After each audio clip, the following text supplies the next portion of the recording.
Alright, thought I'd make a quick kind of video of how I've been tapping the maple trees in my backyard and boiling down the sap.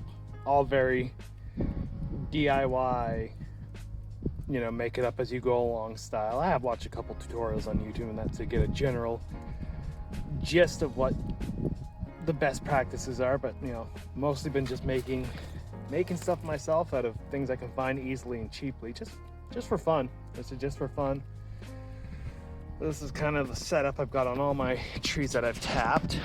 So you can see these spigots I made, 3D printed them out of what's this stuff, PETG. It took about 6 hours to print 8 spigots. You could probably go and buy some for not too much money, but kind of the thing when you have a 3D printer is you start wanting to 3D print everything just for the fun of it. It turned out pretty well, honestly. They work. They go right into the tree, no problem. They've been holding steady and they've been funneling the delicious tree juice into these buckets. And these are just galvanized steel buckets I got from the dollar store. They're meant for holding plants. They're just like planters, so did have to modify them a little bit. I had to drill some holes on the side. And then it's just being held onto the tree with some steel wire wrapped around the screw here. And it works pretty far. I haven't had any fall off. And if I peel back this ice, you might be able to see the other modification. Maybe, yeah, down in the bottom there. These aren't watertight from the store. So I got a bit of food safe water sealing putty type stuff and just kind of filled in the seam around the bottom of the bucket with it, and seems to do a pretty good job. It's holding in water now. So to empty these, I just undo the wire here, and I'm probably gonna have to pause, but basically just untie the wire from here and here and drain it into my 5-gallon bucket, and then bring that up as needed. But yeah, can't really do it one-handed, so I'm gonna have to pause. So untied the wire, got my bucket of tree juice, and into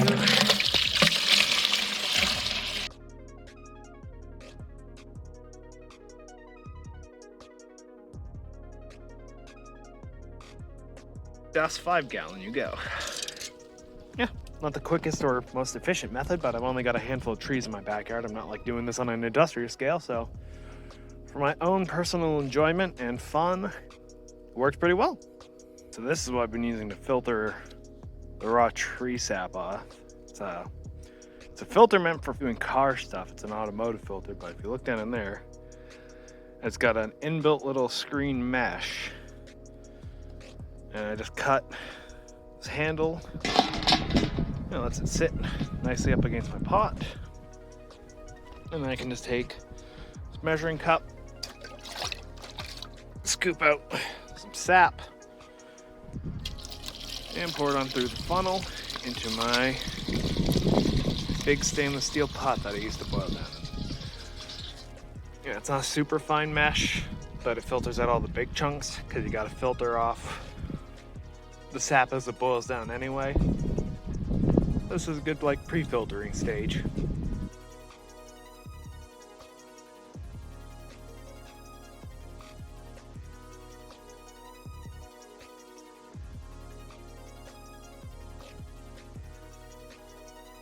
This just gets all the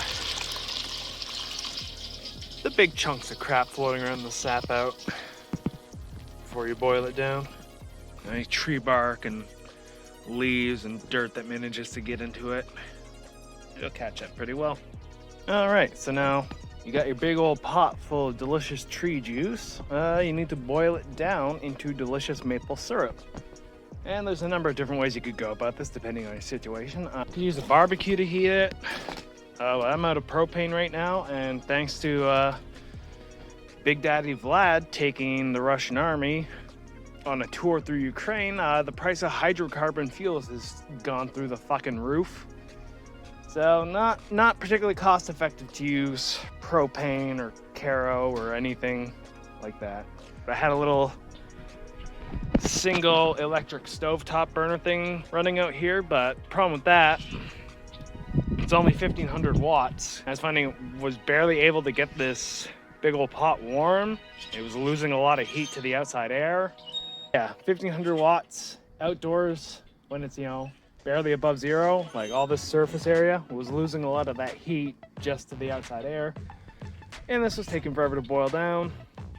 And, you know, not particularly efficient electrically wise. I do have a fire pit, so, you know, if you're in the right place, you could boil it down over a nice open flame, but, well, I don't have any wood that's dry enough to burn right now, and I live in suburban hellhole, so I don't have anywhere I can get a cost-effective supply of wood either. I could try drying out and burning some of those annoying grackles in my tree, I suppose, but yeah, so for me the best option is to just take it inside and use yonder kitchen stove, because it has way more power and I'm not losing a bunch of my heat energy to the air. Important thing if you're gonna go this route and do it indoors like I'm doing, either crack a window, or if you're like me and you have one of these range hood fans, this one actually is plumbed outside so it blows air outside, because yeah, boiling down a lot of water, you're gonna get a lot of condensation indoors if you don't have anywhere for it to go, like out a window. Just keep that in mind. Okay, so this shit's been boiling now for about 8 hours. It's about 2 inches deep in there still. Nearly done, as you can tell by the color. But you may notice it kind of resembles mud water. It's not clear. It looks kind of not appetizing at all. And it's because basically there's a ladle in there now. And then, yeah, there's minerals and such in the tree sap, and as you boil it down, they fall out of solution and turn into a very fine powdery stuff inside the liquid, which gives it its cloudy, muddy, unappetizing appearance. So, final step, after you fish your ladle out, stand by. Alright, so once you've fished your ladle out of the pot, the final step in prepping this for actually being, you know, food worthy, you take your goo, you get your funnel, you clean out all the crap from earlier out of it, and then you put a coffee filter in it. And I like to put it into another pot because it's easier to manage when it's in a smaller pot. I swear to God, dog, stop mooching. Stop mooching. There's no food up here. It's just, well, technically there's rice, but you're not going to eat that.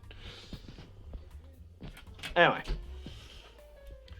Yeah, you take your tree goo that's nice and hotted up, and you want to set the stove to low so it doesn't boil away while you're trying to do this. But keeps it nice and warm, because once this cools down, it thickens and it's not going to go through a coffee filter. Now, properly pour into the center of yonder coffee filter so that the liquid actually goes through the filter, which is, you know, the desired effect.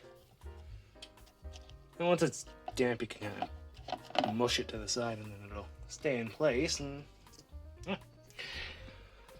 Just slowly filter off liquid into the new pot.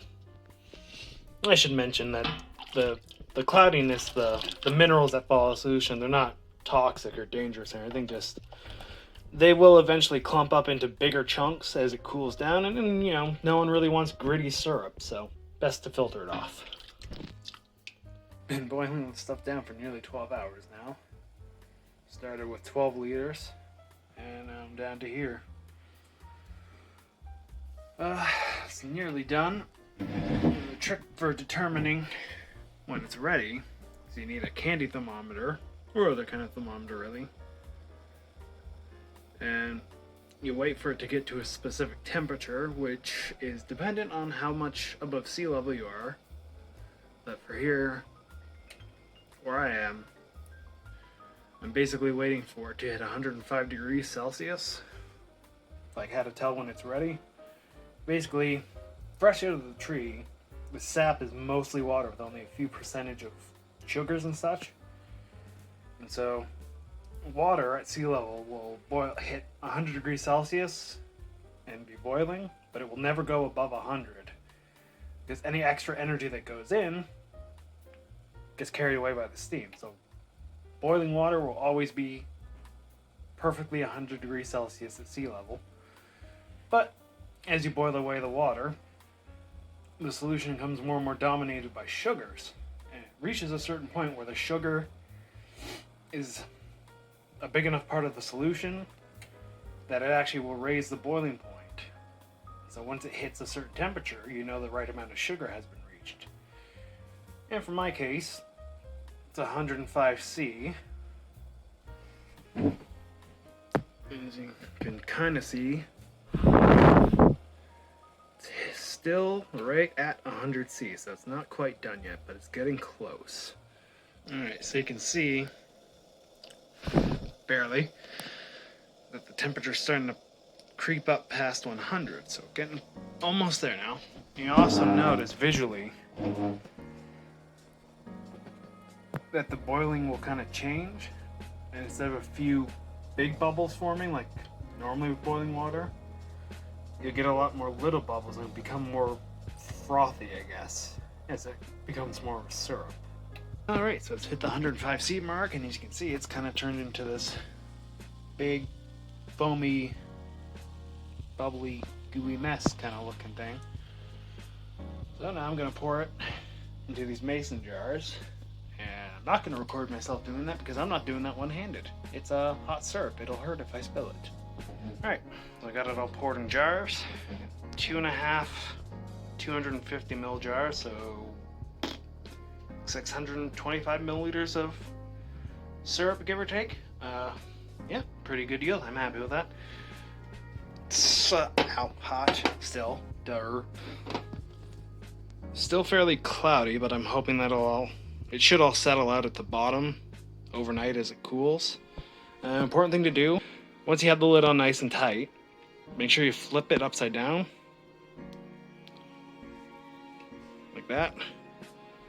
That way the hot syrup touches the lid, because it's over 100 degrees, it'll sterilize the lid and stop it from going bad. You can see it's still quite liquidy from being hot. Kind of interesting though, one thing.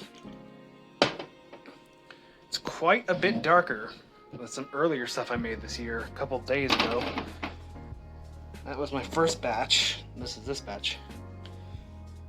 I've tasted a bit of this and this, and they taste similar. This one's like a little stronger, but not bad. This one's like a little softer, I guess, but it's kind of just kind of an interesting comparison because this all came from the same trees, but this stuff was made from sap I collected about 2 weeks ago, and this is stuff I made from sap I collected yesterday. So just 2 weeks of difference makes you a completely different looking syrup. Neat.